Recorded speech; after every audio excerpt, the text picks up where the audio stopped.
Hola, comrades. Today's topic of interest, Undertale. I've been wanting to do an Undertale analysis for a while, but I've held off because I'm not as familiar with it as I am with, say, Final Fantasy VII or Life is Strange. Still, it intrigues me, so I could not hold off forever. Of all the indie games that seek to challenge the player's perception of the underlying dynamics of gaming, this is the best, and it also has the most memorable and fleshed out characters. I'm not surprised that it became as popular as it did. That brilliance is exemplified in a scene near the end of the game, where you are judged for your actions. So much of your experience in Undertale is based on how you play it, and this is where you are directly held accountable for your choices. The Judgment Hall itself, the last corridor, is one of the most beautiful locations in the game. Undertale, the creation of one man, the multi-talented Toby Fox, is the perfect example of how to do more with less.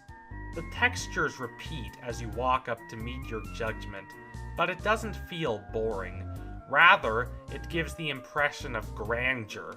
Your eye is drawn first to the hall, where light pours in through stained glass windows, then to Frisk, who is cast in darkness. After you've walked for a while, you stop and are met by Sans, also in silhouette. Let me note the music up to this point. There is none.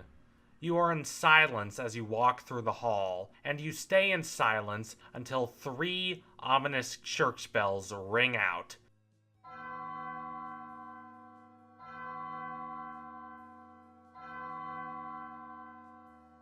As their sounds dissipate, Sans begins to talk to you.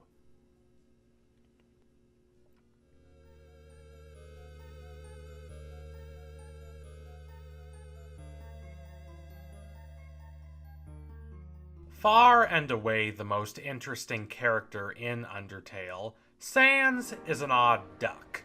Most of the time he is joking around. His dialogue is even in lowercase and in the font for which he was named, Comic Sans, an infamous font that has been laughed at by serious graphic artists for years. But Sans is no joke. He is somewhat omniscient, making him the perfect character to deliver you judgment. He is aware of the player's ability to save and reset and alter the timeline to their whim.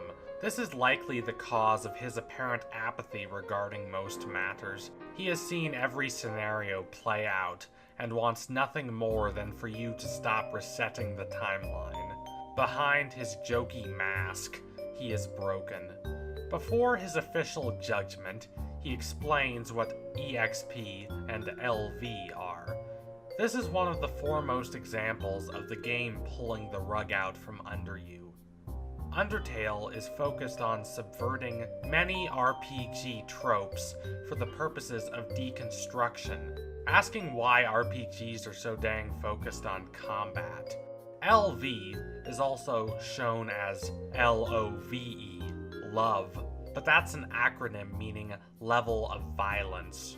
EXP is also shown to be an acronym, meaning execution points. I love the rationale behind this.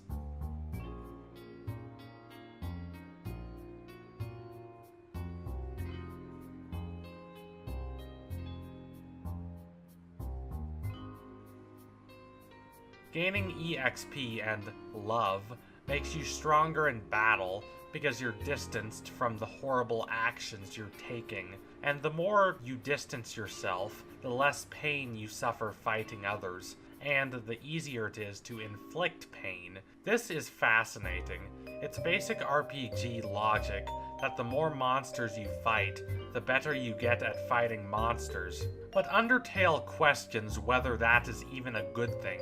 It brings up the other side of the equation, that the more you kill, the more calloused you become. From here, the music kicks in and Sans judges you.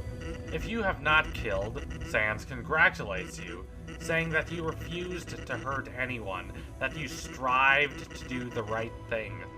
Undertale recognizes that choosing not to hurt anyone in a game like this is difficult, but it considers that pacifism admirable. The tagline of the game is, "the friendly RPG where nobody has to die." For much of the game, the pacifist run is hard, very hard, but for it, you are rewarded.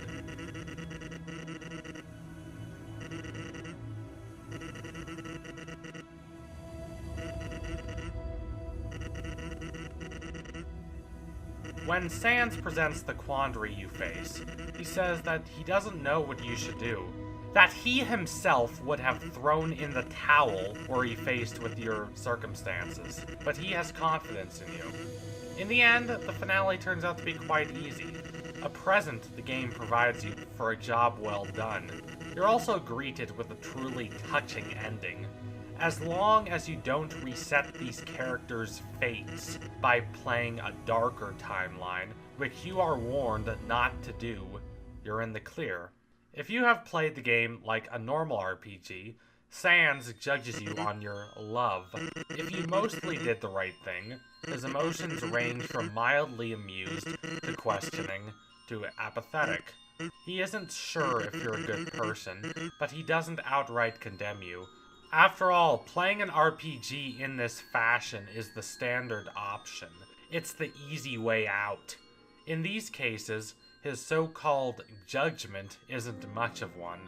But if your love is higher, his reaction is more interesting. Under his veneer of apathy, he boils with rage. If your love is over 9, he simply says you shouldn't think you're still half good. He compares your actions in the game to a test, and says that 50% is as much of a failing grade as 20%. He wants to continue on this line of thinking, but then he stops. He knows that if you've killed so much, there's likely not anything he can say that will make you divert from the path you're on. It's heartbreaking. He wishes you had carved out a better path for yourself, but there's nothing he can do about it. If your love is over 14, though, the exchange goes differently. He attacks you for your actions in his own Sansy way, saying that you're a pretty bad person. The way he describes your activities isn't perhaps how you would have described them, but it's accurate and blunt. Even after everything he's seen, he cares about his fellow monsters and hates what you're doing. Then the conversation takes an interesting turn.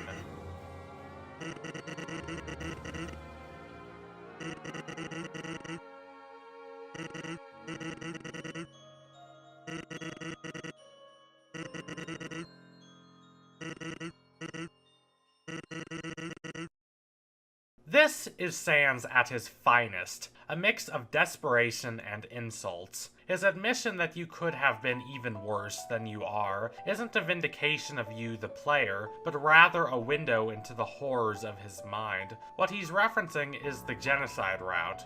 Compared to that, you're despicable in a rather nondescript way. He ends with a plea. You're not good at being the bad guy, so why not be the good guy? He knows that you're likely not going to heed his advice, but it's the best he has. He's accepted that he can't get through to you, but he can't resist making one last plea. This isn't the case if you take the genocide route. Like the pacifist run, the genocide run is hard. In fact, it's even harder than the pacifist route. Toby Fox shows you the same amount of mercy you showed the characters in his game.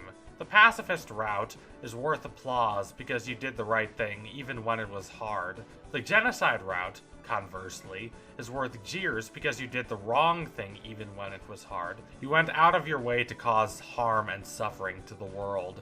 Why did you do this? It doesn't matter. Not to Sans. Not really. He pontificates on the topic of change, wondering if everyone is capable of it. But then he decides it doesn't matter. You've made your choice. There's no going back. So he warns you not to take a step forward.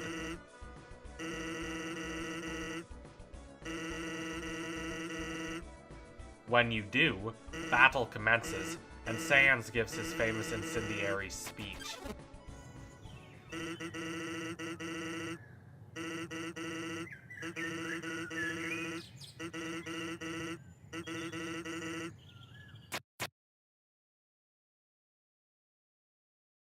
Sans, not about to let the world be destroyed, is the toughest boss in the game, and he begins the fight with his strongest attack.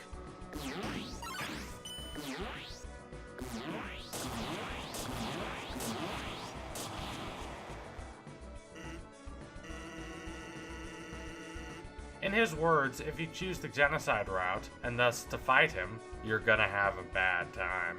Just like you're rewarded with an easy final boss for your triumph in the pacifist route, you're punished by the brutal boss fight with Sans for your cruelty in the genocide route.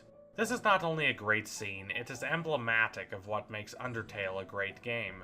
You're not just forced to make choices on how you play the game, you're judged for those choices in a real fundamental way. The consequences of them are borne out. Many modern games talk about morality. Undertale makes it matter.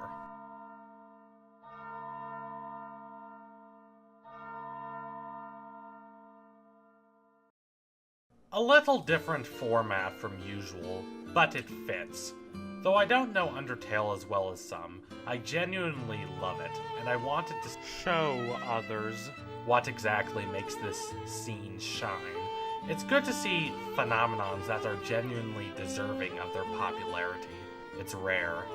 Anyway, if you liked what you saw today, consider donating to my Patreon so that I can produce more amazing content. Also, don't forget to like, comment, subscribe, all that impressive stuff. Adios, comrade!